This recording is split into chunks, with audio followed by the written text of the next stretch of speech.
దేవుని పరిశుద్ధ నామంలో మీ అందరికీ ప్రత్యేకమైన శుభములు. టుడేస్ గాడ్స్ ప్రామిస్, జకర్యా గ్రంథం 1వ అధ్యాయము 17వ వాక్య భాగములో చివరి వాక్య భాగం. ఆయన ఇకను కోరుకును, యెరూషలేమును ఆయన ఇకను కోరుకును. యెరూషలేమును ఇకను ఆయన కోరుకును. ఇకను యెరూషలేము దేవుని పట్టణం, దేవుని ప్రజల యొక్క నివాస స్థలం. ఈ రోజున దేవుని ప్రజలం మనం. ఇది ఇజ్రాయేళ్లకు సంబంధించిన వాగ్దానం అని చెప్పుకున్నప్పటికీ అది మనకును వర్తిస్తుంది. భక్తుడు పౌలు గారి ద్వారా, దేవుడు భక్తుడు పౌలు గారి ద్వారా సంఘము కొరింథీ సంఘానికి రాసిన 2వ పత్రిక 1వ అధ్యాయము 20వ వాగ్దానం బట్టి, వాగ్దానములు ఎన్నైతే ఉన్నవో అవి క్రీస్తునందు మనందరి విషయంలో అవునన్నట్టుగానే ఉన్నవి, కానీ కానట్టుగా లేవు.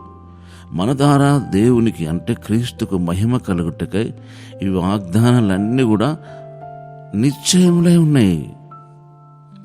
కనుక ఈ యెరూషలేమును ఆయన ఇకను కోరుకును. ఆయన ఎప్పటికీ నేను కోరుకుంటాడు. నువ్వు ఇప్పుడు ఫీల్ అవుతానువేమో, నాలో పొరపాట్లున్నాయి, నాలో తప్పులున్నాయి, నేను ఇంకా పర్ఫెక్ట్గా ఉండలేకపోతున్నాను, ఎంత చేసినా ప్రయత్నం చేసినా ఏదో ఒక పొరపాటు తప్పు చేయలేకపోతున్నాననే గిల్టీ ఫీలింగ్ కలిగి ఉన్నారు మీరు. మనం ఎవరము? మనం మనుషులం. మనం ఏదో ఒక విషయంలో తప్పిపోతున్నాము అని నేను అంటున్నాను, కానీ ఎప్పుడూ యాకోబు గారు చెప్పాడు, అనేక విషయములలో మనమందరం తప్పిపోతున్నామని చెప్పాడు ఆయన. నేను ఒక్క విషయం అంటున్నాను, కానీ ఆ భక్తుడు అనేక విషయాల్లో తప్పిపోతున్నాం అన్నాడు. యాకోబు పత్రిక 3వ అధ్యాయము 2వ వాక్య భాగం చూడండి. కొత్త నిబంధన గ్రంథంలో యాకోబు పత్రిక 3వ అధ్యాయము 2వ వాక్య భాగం 3:2. అనేక విషయాల్లో తప్పిపోతున్నాము, అయినా ఆయన నిన్ను కోరుకుంటున్నాడు. మనం పాపముల చేత అపరాధముల చేత చచ్చిన వారమై ఉన్నప్పుడు మనం రక్షించాడు. అంతేగాని మనం చాలా పరిశుద్ధంగా పవిత్రంగా ప్రార్థన పరులంగా ఉన్నప్పుడు మన భక్తిని మెచ్చి ఆయన రక్షించుకోలేదు. కనుక ఈ విషయాన్ని గమనించాలి. మనం ఎన్నటికీ ఆయనను సాటిస్ఫాక్షన్ చేయలేము, సంతృప్తి పరచలేము. కానీ ఆయనే మనం చూచి చాలా సంతోషిస్తాడు, చాలా ఆనందపడతాడు. యోబు గురించి సాతానుతో మాట్లాడుతున్నాడు. నా భక్తుడు, నా సేవకుడైన యోబు గురించి నీకు తెలుసా అని ఎంత పర్ఫెక్టో అని చెప్తున్నాడు. యోబు కింద 1వ అధ్యాయంలో 8వ వాక్యము 3వ వాక్యము. యథార్థవంతుడు, దేవుని పట్ల భయభక్తి కలిగిన వాడు, చెడుతనం విసర్జించిన వాడు, అసలు అతని వంటి వాడు ఒక్కడు లేడని సర్టిఫై చేసిండు. గమనించండి, ఆయనలో తప్పులు ఉన్నప్పటికీ ఎంత మంచి దేవుడు అంటే, తల్లికి అంటే మించిన దేవుడు.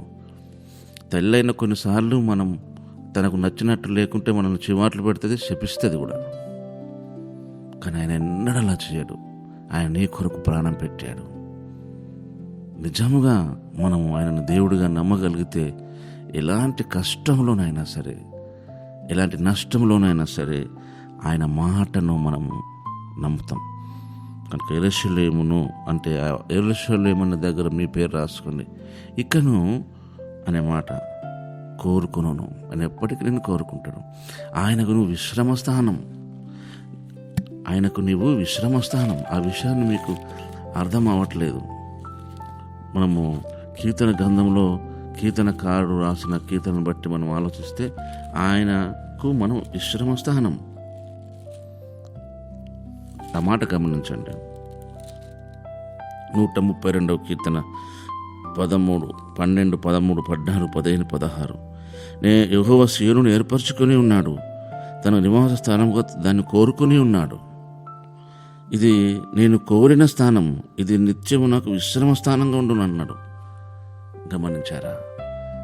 కనుక ప్రియ దైవజనాంగమా, ఆయన నిన్నెన్నడు విడువాడు, ఆయన నిన్నెన్నడు ఎడబాయాడు. నీవే ఆయనను ఎడబాసి నీకు దేవుని పట్ల ఉన్న సరైన దృక్పథాన్ని ఉండడానికి నువ్వే తప్పిపోయావు తప్ప ఆయన ఎన్నటికీ ఆయన తప్పిపోడు. ఈ విషయం గమనించమని ఒక్కసారి ఆయన వైపే తిరుగుదాం. పరిశుద్ధుడు అయిన తండ్రి, ప్రేమగల దేవా, నీకు వందనాలు. నీ వాక్యము, నీ వాగ్దానము ఎంత సత్యము కనుక నాయనా మమ్మల్ని దీవించి ఆశీర్వదించండి, బలపరిచి స్థిరపరచమని యేసు నామములోనే ప్రార్థిస్తున్నాము తండ్రి. ఆమేన్.